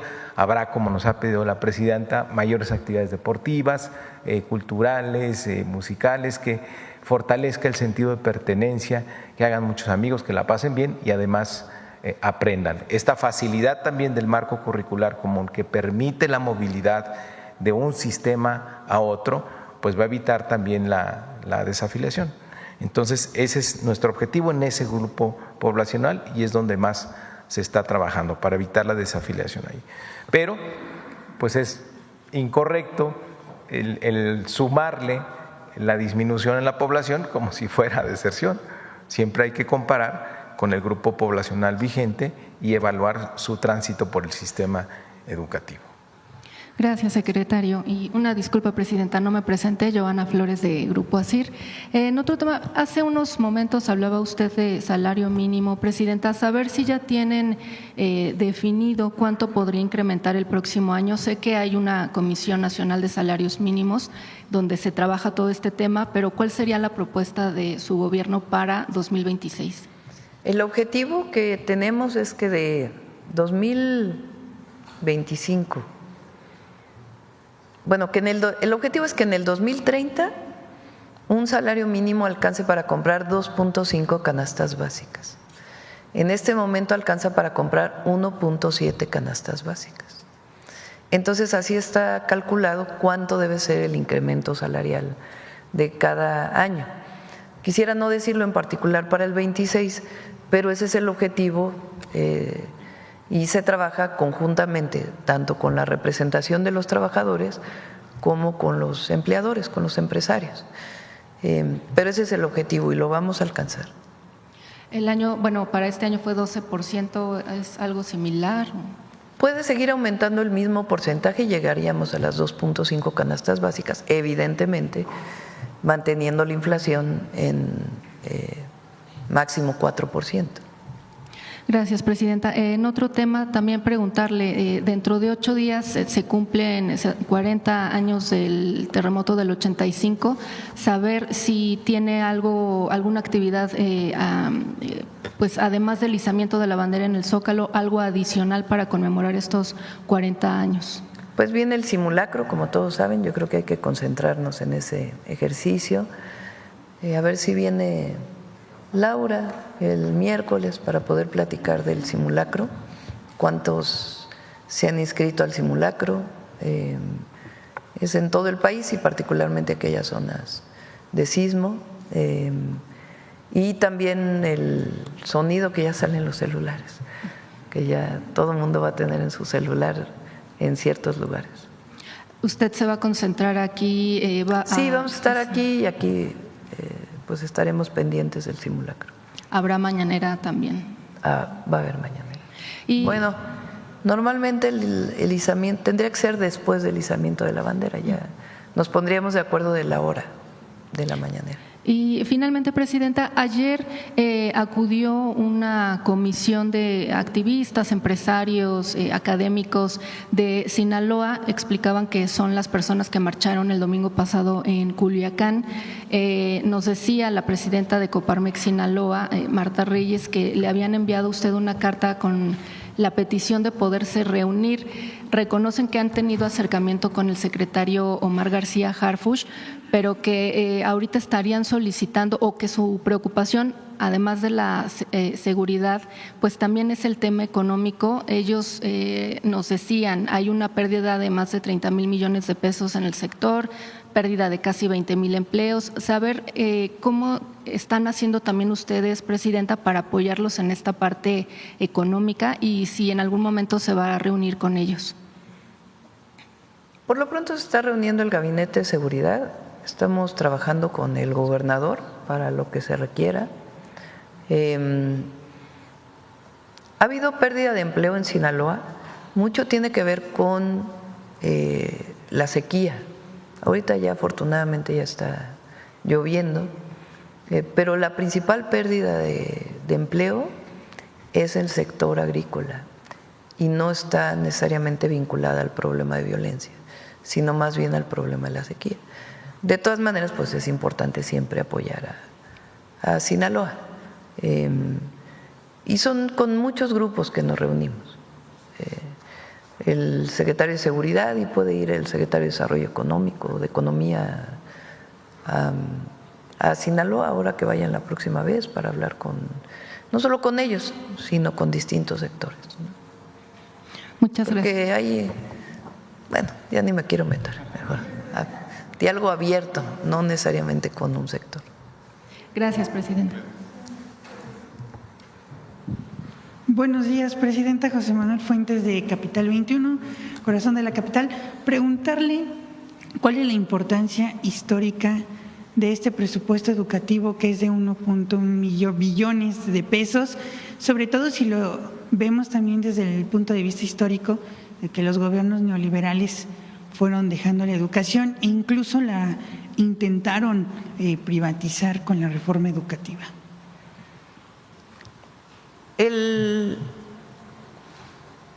Digamos que la primera gran medida de austeridad que se toma es en la época de Miguel de la Madrid, ¿no? ¿Verdad? Y decían hay que reducir el gasto. ¿Quién daba esas orientaciones? El Fondo Monetario Internacional, el Banco Mundial, que era quien prestaba los recursos. Hay que reducir el gasto público. Y entonces, ¿en dónde disminuían? Salud, educación, cultura, todo lo que tiene que ver con derechos sociales. Ahí era la mayor reducción. Nosotros, ¿qué decimos? Nosotros no llevamos a cabo esas políticas de austeridad del pasado. Le llamamos austeridad republicana, porque tiene que ver con reducir el costo del gobierno a la sociedad. El gobierno no tiene que ser gigantesco para cumplir con su tarea. Mientras más eficiente, mejor. Entonces reduce los gastos administrativos y se dedican los recursos a lo esencial. Incluso decían gasto en educación, nosotros le llamamos inversión educativa, inversión en educación, porque no es un gasto, es una inversión. Entonces este año estamos dando más recursos a educación básica, más recursos a educación media superior y más recursos a educación superior, más recursos a becas y más recursos a mejoramiento de la infraestructura educativa, a escuelas. Ese es el programa completo. Las becas para niños y niñas pues son muy importantes, las vamos a dar en dos partes. Primero cuarto, quinto y sexto, y después ya cerraremos el 2026 ya de primero a sexto de primaria. De tal manera que desde primero de primaria hasta el tercero de preparatoria estés becado. y ya después vamos a ir apoyando poco a poco a más becas de universidad. Y en este sentido del presupuesto también me gustaría destacar el tema del sistema de cuidados, porque también se va a destinar 466,000 millones de pesos. ¿Esto cómo va a beneficiar pues a la propuesta que usted tiene de ampliar el sistema de cuidados? Por primera vez el presupuesto público tiene anexos de transversalidad, así se le llama. Entonces, se hace una suma de todos los presupuestos que hay para la Secretaría de las Mujeres, para apoyo a adultos mayores, para algo de becas que tiene que ver con cuidados, con metodologías internacionales, no es un invento, sino con metodologías internacionales, se suma lo que tiene que ver con sistema de cuidados. No quiere decir que ahora hay 464,000 millones de pesos adicionales al sistema de cuidados, sino que por primera vez aparece en el presupuesto todo lo que el gobierno destina al sistema de cuidados. ¿Qué nuevas cosas hay para el sistema de cuidados? Para apoyar a las mujeres. Los CECIS, los Centros de Educación y Cuidado Infantil, los centros libres, que es un centro libre por cada municipio de apoyo integral a las mujeres.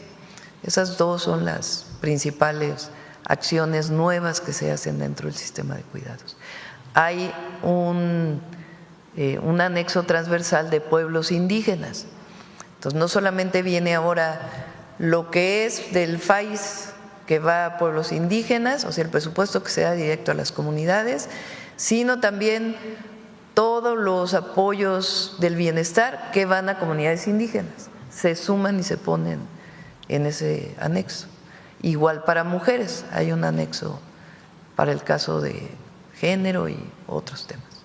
En otro tema, Presidenta, ahorita que se tocaba el tema de los aranceles, preguntarle cómo van las pláticas, por ejemplo, con la India, porque también la India es un país con el que no tenemos tratado comercial. ¿Cómo van las pláticas? Sobre todo porque usted ha mencionado que tienen el interés su gobierno en fortalecer el sector farmacéutico y tener una relación con la India. Sí, por ejemplo, vehículos es una parte que tiene aranceles, vehículos importados. Nosotros no importamos de la India, ¿no? Se importa, pero muy poquitito de los vehículos, estos pequeños que son casi de manera individual su importación. Prácticamente no hay afectaciones en lo que importamos de la India y seguimos trabajando con ellos en distintos temas. Siempre vamos a hacer mesas de trabajo, de diálogo. Lo que es muy importante es que nosotros no estamos en contra de esos países, ni es una actitud discriminatoria, ni tiene que ver con un solo país, ni queremos generar algún conflicto con ellos, ni mucho menos, y nos interesa el comercio con ellos. Es una medida que tomamos de fortalecimiento de la economía nacional con aquellos países con los que no se tiene tratado dentro del marco legal de la Organización Mundial de Comercio. Por último, también preguntarle, hace unos instantes se publicó una lista de streamers con mayor visualizaciones y usted está en tercer lugar. ¿Qué opinión le merece, Presidenta? No lo he visto, no lo pude ver. Pero pues gracias por ver la mañanera. Ya subió de rating ahora que regresamos de vacaciones. En vacaciones bajamos un poquito. La gente estaba en otros temas. Pero ya regresamos poco a poco a nuestro rating habitual. Muchas gracias, Presidenta. Bueno, vamos sobre. Lo vemos el miércoles si quieres, para que traiga bien la nota y que se pueda explicar, si te parece. Vamos sobre educación, a ver aquí y luego acá.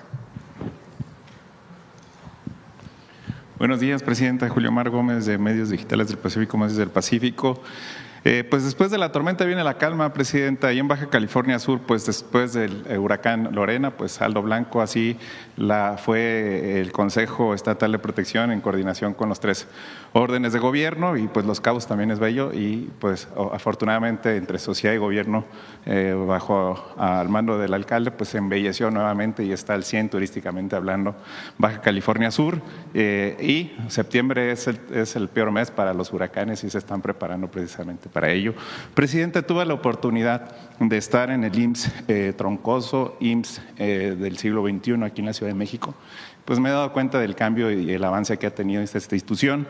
Sin embargo, estuve en la especialidad de cirugía plástica y reconstructiva y tuve la oportunidad de estar al lado de una persona, una mujer, la cual pues después de haber tenido este proceso de cáncer de mama, pues perdió un seno, vaya.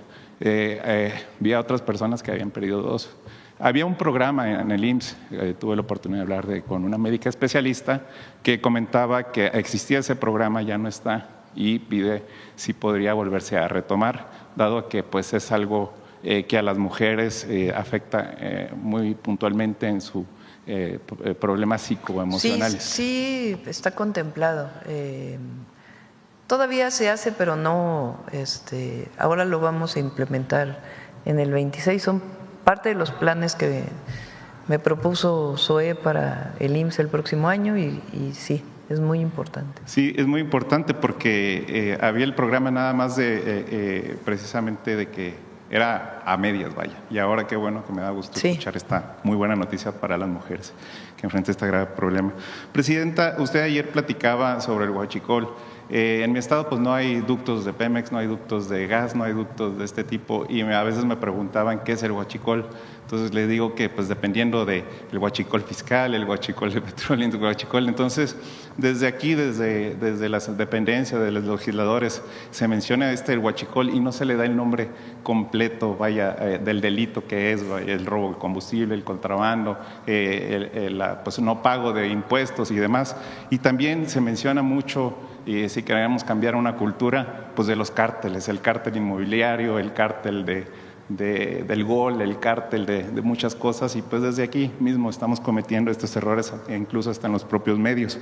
Y lo digo referente porque ya pusieron un nuevo cártel en La Paz, Baja California Sur, que le llaman el cártel del agua, en donde se coluden algunos sectores de pipas y también sectores presuntamente de políticos y también de gobierno municipal. Sin embargo, los piperos y ciudadanos al que no les llega el agua tienen un problema que le han cerrado las garzas y no pueden distribuir este agua. Piden que a través de usted y a través de Conagua pues se dé una revisión para que pueda ser equilibrado la distribución, dar el agua para poder redistribuir. Los piperos mandan este mensaje que sí podría intervenir Conagua.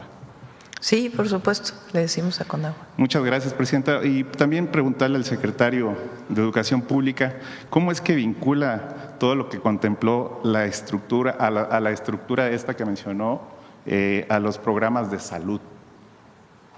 Vida Saludable es muy buen programa. Pues uno de los compromisos presidenciales es convertir a las escuelas en espacios para la prevención de la salud y la promoción de la salud y la prevención de las adicciones. Entonces, es una estrategia muy amplia. Empieza con los contenidos. En la nueva escuela mexicana, a los niños se les enseña hábitos saludables, la importancia de la alimentación saludable. Ahí, por ejemplo, les enseñamos esto de los refrescos, de la enorme cantidad de azúcar que tienen y por qué no consumirlos y cómo impacta en su bienestar, la importancia de la activación física. Con mucho éxito se prohibió la comida chatarra y la venta de refrescos al interior de las escuelas. Cada que vamos ahora a una escuela es muy creativo cómo las cooperativas ahora venden frutas, venden ensaladas, venden otro tipo de alimentos y los niños lo han aceptado muy bien, están contentos, están felices. Adicionalmente está la estrategia junto con el IMSS y la Secretaría de Salud, donde se está revisando a todos los niños y niñas de escuelas primarias públicas. Van a ser 12 millones. ya se han revisado ya a 4 millones. Se mide el peso, la talla, se calcula el índice de masa corporal, se les revisa la vista, si tienen necesidad de utilizar lentes, se les revisa su dentadura, se les pone flúor, se detecta si tienen caries. Ahí se genera un reporte, se les da a los padres de familia. Si tienen sobrepeso o obesidad, que vayan a una clínica para recibir orientación nutricional del sector salud. Si tienen caries, lo mismo, que les quiten las caries. Más de la mitad de los niños nunca ha ido al dentista. Ahí se les da ya una cita para que vayan a una clínica del sector salud y se atiendan. Y en el caso de los lentes, también se les da una cita para que se les revise con aparatos de última tecnología si efectivamente necesitan lentes, cuál es la graduación exacta, y se les dan los lentes totalmente gratuitos.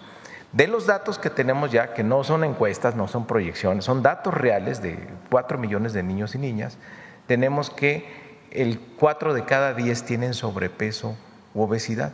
Por eso la importancia de que en el paquete económico 2026 venga este impuesto al refresco, porque es consistente con la estrategia de vida saludable. Vamos a lograr que esta generación de niños y niñas consuma menos refrescos, pero también tiene que haber menos refrescos en casa. Es parte de esta estrategia y qué bueno que se está haciendo este tipo de iniciativas integral, donde se pone por delante el interés de la salud de las y los mexicanos, particularmente de los niños y de las niñas, sobre cualquier otro interés particular. Gracias. Que ya, por cierto, en las redes sociales dicen que es el impuesto de la salud. ¿El impuesto qué? De la salud. Pues, como en realidad el objetivo es que no se cobre, que no haya recaudación, repito, yo por eso más bien lo planteo como medida saludable, ¿no? Porque si se asume por parte de las familias comprar menos refresco o bebidas azucaradas, pues no se paga el impuesto en realidad, ¿sí me entienden? O sea, no hay más recaudación. Lo que queremos es desincentivar el consumo de bebidas azucaradas. Gracias, presidenta. Oiga, nos han llegado reportes de que la tarjeta que tienen, bueno, que se propuso para que se entregaran a través de los consulados y entregar remesas, tienen un atraso. ¿Tienen un balance para saber cuántos hay de entrega de estas tarjetas y cuánto ha habido? El miércoles que venga Rocío, ya dijimos que venga Rocío, ¿y quién más? Para el tema de Laura, para el simulacro y el tema de la controversia. Y el tema de las tarjetas. Sí. Y la entrega, ¿y cuánto ha aumentado estas remesas? Y Rocío, aumentó mucho la solicitud y la entrega, pero vamos a ver si hay. ¿Cómo va? ¿Cuánto tiempo tarda en llegar? Muchas gracias. Ya por último, presidenta, pues ayer, en estos días…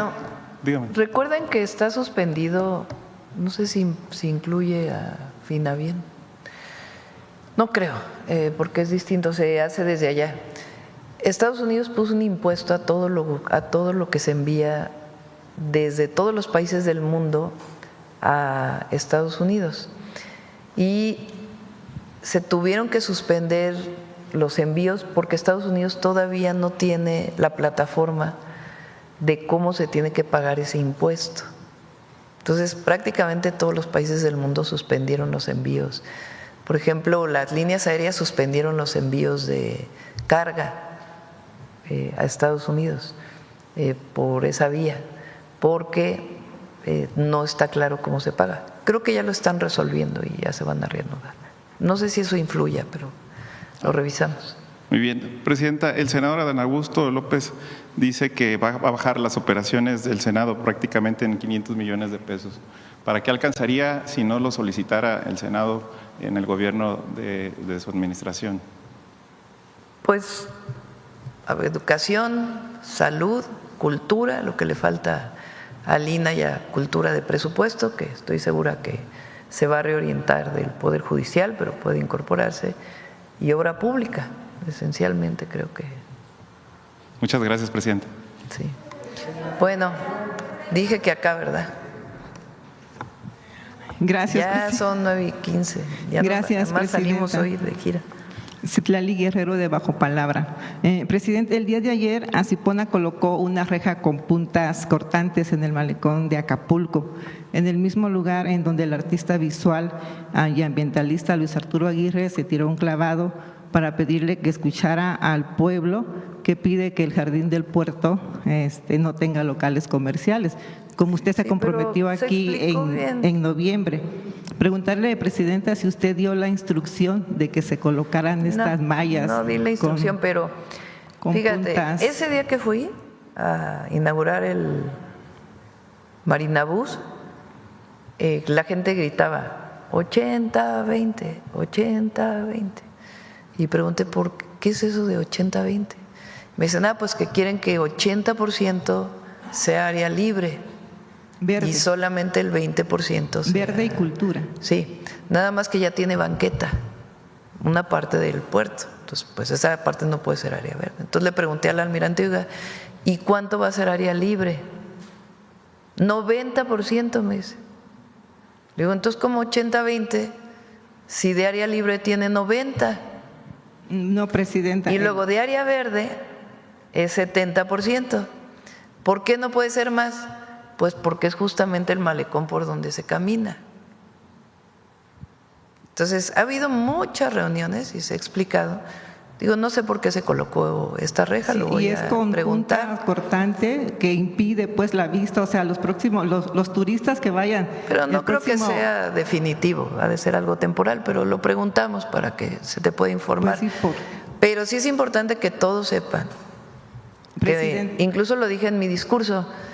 Bueno, no va a ser 80-20, va a ser 90-10, 90 área libre y 10 de área comercial.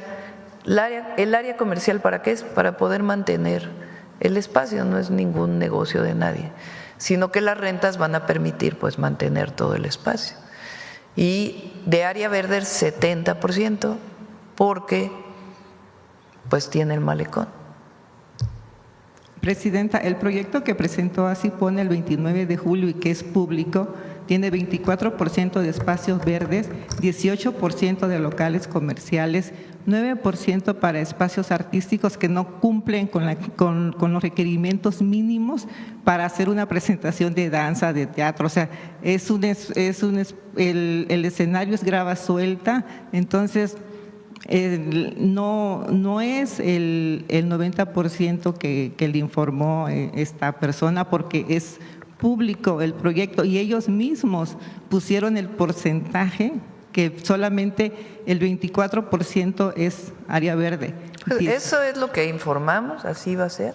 Y ha habido mucho diálogo, muchísimo. Ha habido muchísimas mesas de trabajo. Esa zona estuvo abandonada por 15 años. 15 años. Nadie dijo nada durante 15 años. Nadie. Nadie dijo nada durante 15 años de esa zona. Ahora que se está recuperando, y siempre hay que escuchar a todos, ¿no? Es que dicen, no queremos que se recupere. Presidenta, eso estaba en litigio porque justamente en el 2011, API cerró esa zona del Jardín del Puerto y ambientalistas se ampararon y el juicio duró 11 años. Entonces no es que haya estado abandonado pues porque el pueblo así lo quería, sino porque al contrario lo estaba defendiendo, estaba en litigio. En 2021 se terminó la concesión del API, Andrés Manuel creó la Asipona y en lugar de que se lo devolviera al pueblo, se lo concesionó otra vez a Asipona pues para hacer estos locales comerciales. Mira, ahí hay muchos espacios en Acapulco, muchísimos. Ahí hay un club de golf que es público, que tiene Fonatur, y se pueden sentar para ver en ese espacio qué otras actividades culturales puede haber. O sea, hay muchos espacios en donde se pueden desarrollar actividades culturales. Ahorita ese club de golf está cerrado porque no dan, digamos, los recursos a lo que… o está abierto, creo, pero lo utiliza muy poca gente. Entonces, hay muchos espacios en Acapulco donde se puede hacer actividades culturales. Ese espacio en particular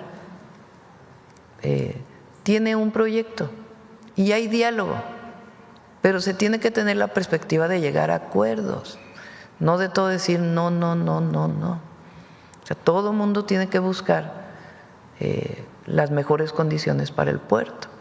Y ese es un proyecto de rescate no solamente de la Cipona, sino del centro histórico y del fuerte que está ahí. Entonces, no fue pensado, o sea, no está diseñado así nada más sobre las rodillas, sino que tiene un proyecto de fondo.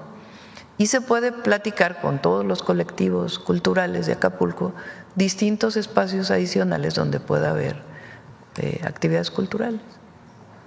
Gracias, Presidenta. En otro tema, quisiera preguntarle si dentro de su estrategia educativa ha pensado generar espacios para niños y jóvenes con algún espectro autista y neurodivergentes, quienes tienen menos posibilidades de acceder a una licenciatura, como es el caso de Santiago, un adolescente de Acapulco que su sueño es estudiar cine, pero la oferta más cercana es aquí en Ciudad de México, donde solamente existen 2 escuelas públicas, que una acepta 15 al año y la otra 22, lo que dificulta el acceso a personas con autismo o con algún trastorno de salud emocional.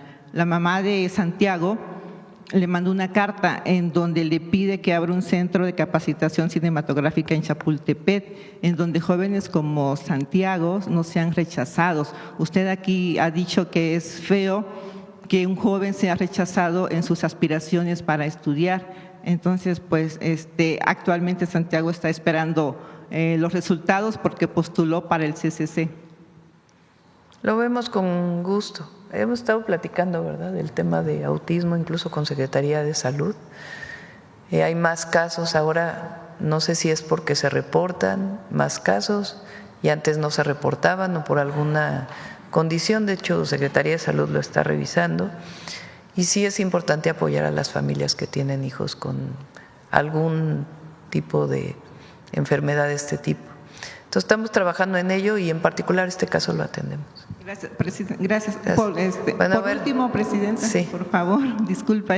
Es una pregunta ya con rezago, porque los resultados de la convocatoria escenarios que lanzó el IMSS, el INVAL y Cultura, en donde apoyan a 300 grupos de danza y música para que se presenten en escenarios del IMSS en los estados, resulta que el 30% de los beneficiados es de la Ciudad de México. O sea, lo que sigue prevaleciendo pues un centralismo, ¿no? Y estados, por ejemplo, como Guerrero, como Chiapas, que no tienen el mismo desarrollo cultural, no salieron beneficiados ni como grupo ni como escenario. Entonces, es una convocatoria que trata como igual a estados que no tienen el mismo desarrollo cultural. Entonces, preguntarle, pues, Presidenta, si estas convocatorias también deberían de reflejar la desigualdad cultural que hay en los estados, porque si se mantiene así, Guerrero nunca va a salir, ni Chiapas, ni Colima, ¿no? Y siempre la mayoría va a ser de aquí, de la Ciudad de México, y va a fomentar más el centralismo, pues, que siempre nos hemos quejado que había en el pasado. Le pedimos a Cultura y José Alfonso que nos ayude. Sí, yo creo que ya cerramos. 9:23. Vamos con…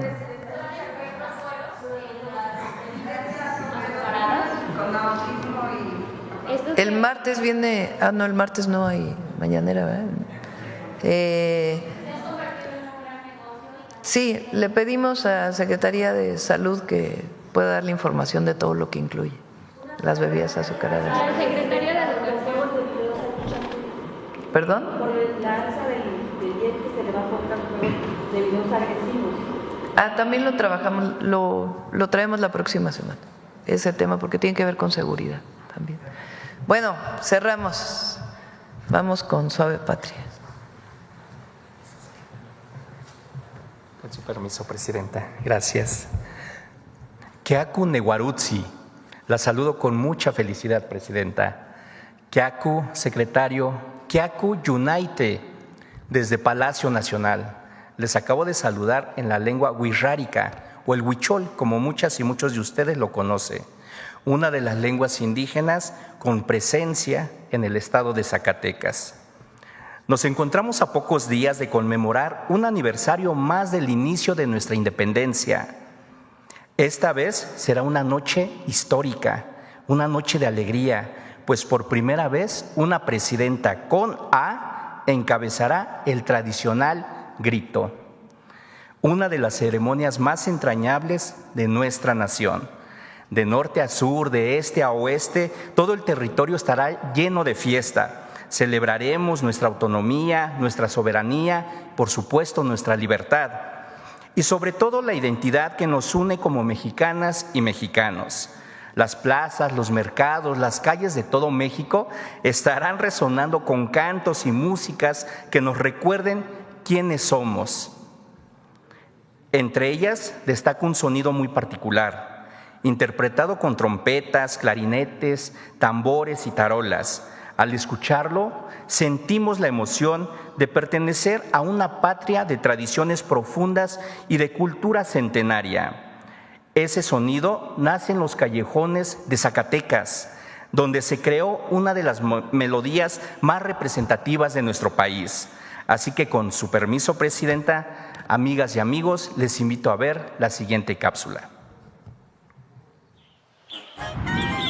Esta ciudad, con alma de cantera y corazón de plata, lleva en su pulso el tamborazo zacatecano que resuena en sus típicas callejoneadas. Las callejoneadas son tradicionales desde que los mineros salían de trabajar y encontraban un grupito de músicos y se los llevaban tocando por todas las calles.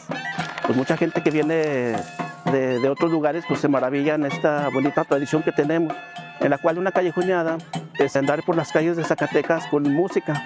Nuestra música, que es el tamborazo zacatecano, es una tradición muy bonita que es nuestra música típica. Ser músico y zacatecano es un gran orgullo para mí, es la cuna de la tambora y yo me siento inmensamente orgulloso de haber nacido aquí en Zacatecas. El tamborazo en una callejoneada significa una expresión de identidad y una manera de dar la bienvenida a Zacatecas. Todos los jueves, viernes y sábados, el sonido de la tambora alegra las calles.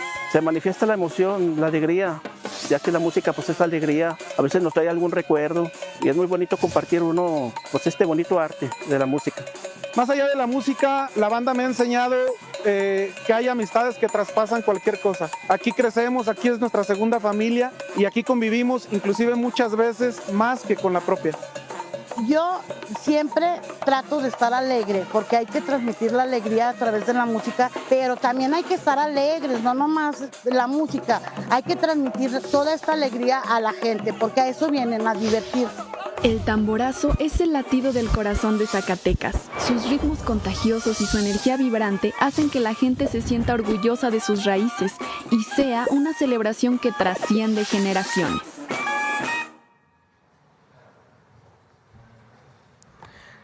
Nuestro país es grande, es enorme, por sus tradiciones y por la identidad que compartimos.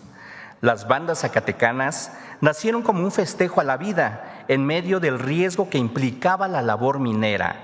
Hoy son un símbolo de lo más profundo de la mexicanidad y suenan con el mismo orgullo con que cada septiembre recordamos nuestra independencia. El tamborazo, la tambora, la banda, como ustedes lo quieren llamar, son la expresión de la alegría, el eco de la comunidad, el soplo del alma, el tamboreo del corazón y sobre todo de nuestra valentía. Gracias a las mujeres y hombres que mantienen vivo este arte y con ello fortalecen y difunden la cultura zacatecana. Y como dicen los y las zacatecanas, si hay algo que la gente nunca olvida es haber participado en una callejoneada. Pampariyutsi. Muchas gracias. Gracias. Gracias, presidente.